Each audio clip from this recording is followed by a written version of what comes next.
Make the United Nations great. That's how President Trump is characterizing his visit to the UN General Assembly in New York. He's chastising the world body, charging it with mismanagement, and is challenging it to focus, quote, more on people and less on bureaucracy. Correspondent Mark Irons reports from the White House. Good evening, Mark. Good evening, Lauren. As a candidate for president, Trump labeled the UN as weak and incompetent. At a meeting on UN reform today, he said the group spends too much money and has too many staffers. The president's meetings with heads of state include one with France and another with Israel, focused on peace in the Middle East. Ahead of his first address to the UN General Assembly, President Trump sits down with Israeli Prime Minister Benjamin Netanyahu. We're going to be discussing many things, among them peace between the Palestinians and Israel will be a fantastic achievement, and we are giving it an absolute go.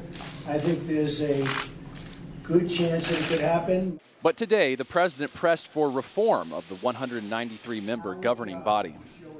Trump thanked UN Secretary General Antonio Guterres for his efforts, but said change is needed.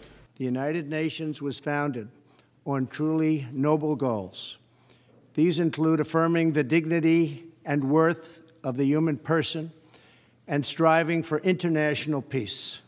Yet in recent years, the United Nations has not reached its full potential because of bureaucracy and mismanagement. The big issue expected to dominate this year's meeting, the nuclear threat posed by North Korea.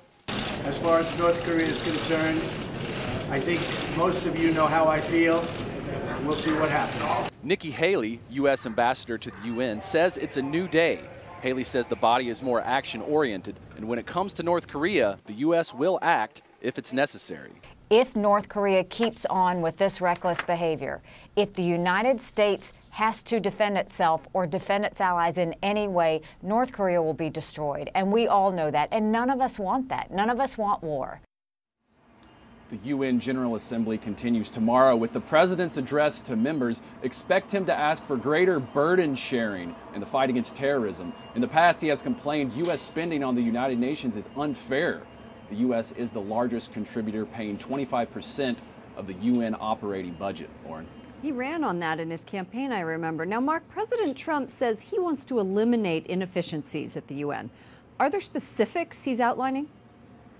The Trump administration is reviewing the United Nations' 16 peacekeeping operations scattered around the world. Those operations cost nearly $8 billion a year, so cutting costs and making them more effective is a top priority for UN Ambassador Nikki Haley.